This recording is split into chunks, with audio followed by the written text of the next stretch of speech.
بسم الله. فيديو جديد النهارده معانا. فيديو النهارده هكلمكم فيه عن يو اس بي تيستر اليكسوف تيستر. اليكسوف تيستر من ضمن منتجات كنت عملتها الفتره اللي فاتت عشان تسهل عمليات الصيانه اليوميه عندنا في الورشه، وقررت ان بعض الادوات دي اللي انا انزلها السوق وتبقى كوميرشال للي محتاج اداه او يقتني اداه من الادوات دي. وهبدأ معاكم النهارده في فيديو عن اليكسوف تيستر فيرجن 1.2. اليكسوف تيستر زي ما احنا شايفين هو يو اس بي تيستر، في 3 ليدات. اول ليد اسمها في باس والاو في بي والاس او سي ران. الفي باس دي بتindicate او بتنور في حاله اي فولت على اليو اس بي، يعني لو 3 فولت هتلاقيها نورت مفيش اي مشكله، لحد 20 فولت هتنور برضو مفيش اي مشكله. الاو في بي دي هي اللي بتتاكد ان الفي باس هو سليم او مش سليم، يعني اليو اس بي بيخرج 5 فولت ستيبل تمام كده. فالاو في بي دي طول ما هي ثابته كده ال5 فولت بتاعت اليو اس بي هم موجودين على السوكت بشكل سليم مفيش فيهم اي مشكله.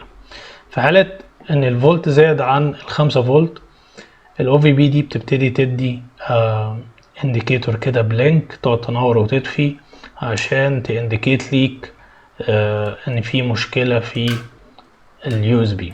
تمام، وهقول لكم دي احنا هنحتاجها في ايه.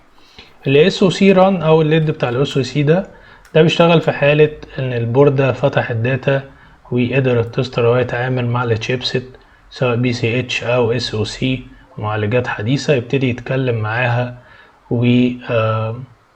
ويبعت ويستقبل داتا من التشيبسيت، وبناء عليه بيدي انديكيت بلينك كده تقعد تنور وتطفي الاس او سي دي فتعرفك ان الجهاز ده فتح داتا. فزي ما احنا شايفين انا جبت باور بانك وصلت فيه 2 تيستر.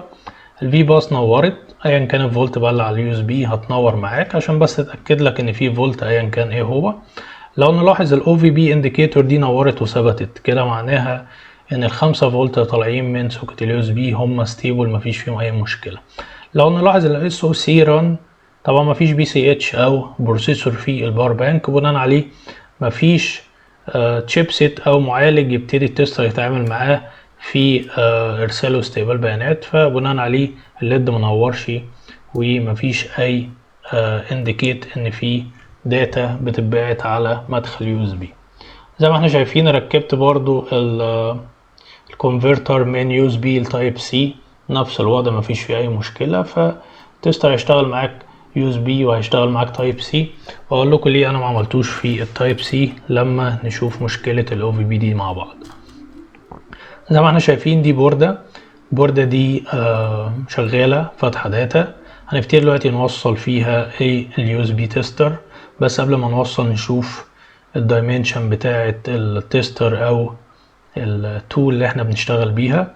هي مش هتسبب لك اي ازمه، بالعكس هي هتسهل عليك بدل ما كل شويه وانت شغال في عطل تبتدي توصل شاشه خارجيه او تجيب تفك الشاشه بتاعه الجهاز، واحيانا بورد بتجيلنا اصلا من غير شاشه خالص. فحاجه كده بتوصل في البورده تعرفك بنسبه 100% ان الجهاز ده شغال ولا مش شغال، وتبتدي تساعدك بدل ما انت ما كل شويه تبتدي توصل كيبل وتجرب. هبتدي دلوقتي اشغل معاكم البورده دي شغاله. فالوضع الطبيعي ان في باص هتنور ازرق، والاو في بي في حاله 5 فولت ثابتين في البورده دي هم ما فيهمش مشكله فهتنور وتثبت على اللون الاحمر، والاس او سي هتنور باللون الاخضر وتدي فلاش. كل فلاش من دي معنى كده ان هو بعت داتا للبروسيسور او الشيبسيت واستقبل رد من الشيبسيت، وبناء عليه الجهاز ده فاتح بنسبة 100%، ودي حاجة أكيدة. فدي فكرة بس التيستر، هو بيسهل علينا الشغل. تمام، خليني أقرب لكم كده عشان تشوفوا الليدات بشكل أفضل لأن أنا عندي مشكلة في الفوكس. طيب ابتديت أشغل في باص نور، مستنيين نعرف 5 فولت سليمة، الاو في بي ثابت زي ما احنا شايفين، فكده ال5 فولت سليمة. الاس او سي ران ابتدت تستجيب، معنى كده البوردة دي فتحت داتا عرضت على الشاشة بنسبة 100% زي ما احنا شايفين. والتيستر بقى شغال بشكل مستمر، يعني بيبعت داتا وبيستقبل داتا بشكل مستمر، فايا كان التوقيت اللي انت هتركبه في البوردة هيشتغل. ليه بقول لك كده؟ لان في انواع تسترات موجوده. انا عارف ان في تستر تقريبا صيني موجود في السوق، هو مش منتشر في الاسواق العربيه، ولكن ده ما بيشتغلش غير في مراحل معينه. فاحنا التستر اللي احنا شغالين بيه ده بيشتغل في كل المراحل. زي ما احنا شايفين هنا الجهاز ده فيه مشكله في التايب سي.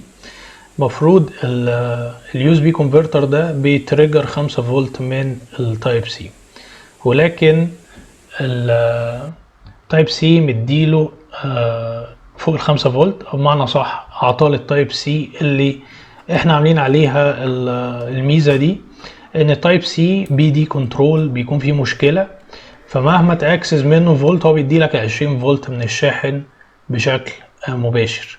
وبناء عليه ممكن حاجه تتلف عندك في الورشه، يعني اللي فيكو عدى على الاعطال دي، مجرد ما انت هتركب اي ديفايس يو اس بي في التايب سي والبي دي فيه مشكله مشرط على ال 12 فولت، او بيدي مدخل، يعني ممكن يكون اللاب جايلك باكتر من مخرج تايب سي، واحد شغال والتاني بيطلع لك 20 فولت، حتى لو انت ماكسس منه 5 فولت، حتى لو انت ماكسس منه 9 او 12 فولت، لا هيطلع لك ال 20 فولت.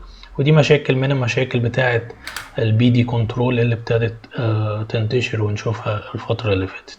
فباذن الله هنكرر كده وهينزل السوق، وهبتدي انزل لكم في وصف الفيديو ده رابط شراء، رابط مباشر في بعض الدول، وفي نفس الوقت هيكون في اكتر من موزع باذن الله في بعض الدول. هنبتدي ننزل عناوينهم وتليفوناتهم، بحيث اللي عايز يقتني حاجة زي كده يقدر اللي هو يقتنيها.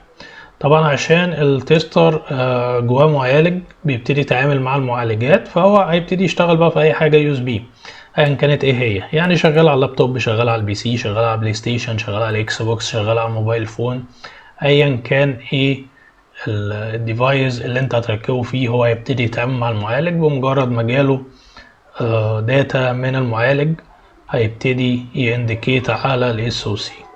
تمام. فده كان فيديو كده باختصار عن الاليكسوف تيستر. ان شاء الله تابعوا الفيديو ده للي عايز يقتني حاجه زي كده. هننزل الفتره الجايه طرق الشراء، وان شاء الله اشوفكم في فيديو تاني على خير.